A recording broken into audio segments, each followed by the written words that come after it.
My name is Dave Twiss, and I am a choral teacher at Burncoat High School. I've been here for 14 years. I've been teaching for 23. Oh, they're devastated when it happens suddenly, and more so. We had a student pass away here just a few weeks ago, and the school was absolutely silent for several days. The kids just dealing with the passing of a friend. The number of kids who really stepped forward to help each other, to heal. It's really shocking that kids can be so mature and so giving when they have the opportunity to help each other. When I found out about Gary's death, it was like an empty feeling inside of me. Like when I got the news, it was almost like time slowed down. Like I didn't know what was going on. I didn't want to believe it. It's hard to believe because you see someone every single day and then all of a sudden they're gone and you can't see them again. So it's just like, this is weird. And I felt uncomfortable. Like I didn't know how to react. I didn't know if I should cry. Like I didn't know what to do. Dealing with it was easy because here at Burncoat, we're like a family. So everyone was dealing with the same situation. It was easy to relate to everyone because everyone was close together here. And we were all here to comfort each other. And that's what helped me heal. Also, I guess what gave me closure was going to his funeral and actually seeing him for the last time, because seeing him for the last time helped me realize, like, okay, he's gone. It's time to move on with my life. I know he's in a better place watching us and helping us. And the support from family and the Burncoat family is what made everything feel better. Whether we are close or not, we all came together as one, and that's what he would have wanted from us. Well, I'm a fairly religious person, so I have faith to fall back on. I also try very hard to be part of the healing process.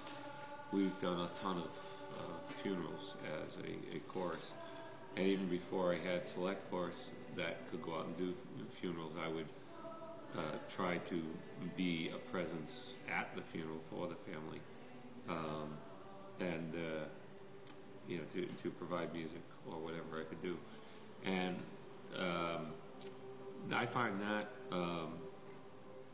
cathartic for me too, to be able to be a part of that type of healing.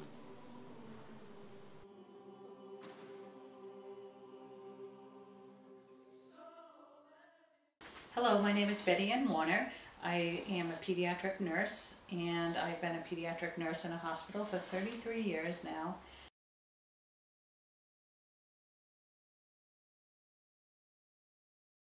I want to tell you about a patient I will call Susan that I cared for over several years.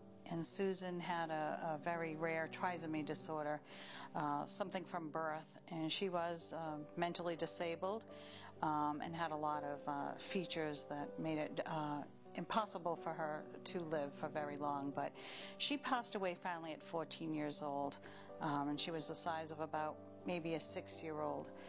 She had very attentive parents. The father actually was a physician, and I was working nights as a very young nurse, because this was over 25 years ago, and parents didn't stay back then, so I got to hold her and take care of her and love her like she was my own child, because she was very, very young mentally and physically. And she finally passed away from pneumonia, not uncommon with her disorder. And I remember how devastated the parents were, and yet there was a sense of relief with all of us that she suffered no more.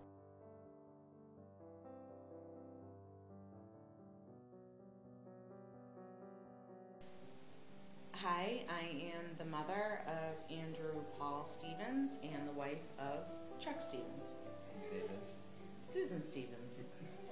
And I'm Chuck Stevens, Susan's husband and Drew's dad.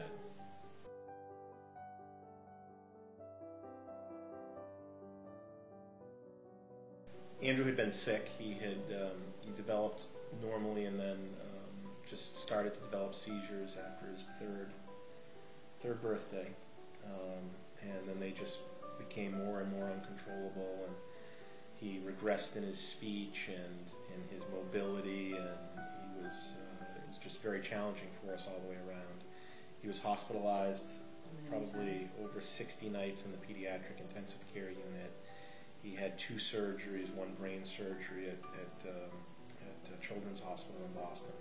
So we relied on calling 911 an awful lot, and he just made a miraculous turnaround after getting some new treatment, and he was seizure-free and came back and was talking and was back in school for about 3 months. Playing soccer, just he was back to normal. And then, as Susan said, we were away. Everybody said to us, "You got to get away. You need some time again to just reconnect." And he's doing fine. And we woke up to this horrible phone call. So it was just complete shock and horror and disbelief. And then we had to face the prospect of getting on a plane. We were in Bermuda and coming back, and it was just a challenging day.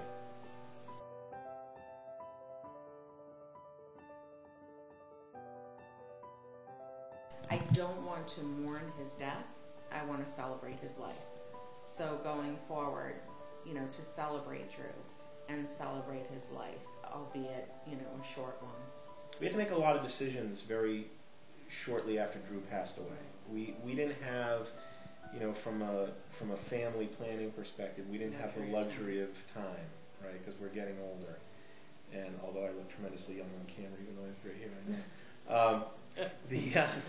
We didn't have the luxury of time, so we had to kind of get squared away with grieving and trying to figure out, what are we doing? Are we staying in this house? Or are we moving? Or can we live here? What are we going to do with his room? Are we going to move things around? Are we going to do something to honor his life, which we've done 2 things, which we can talk about later. And are we going to have a family again? And we made some decisions, and Susan went through an awful lot to get pregnant, and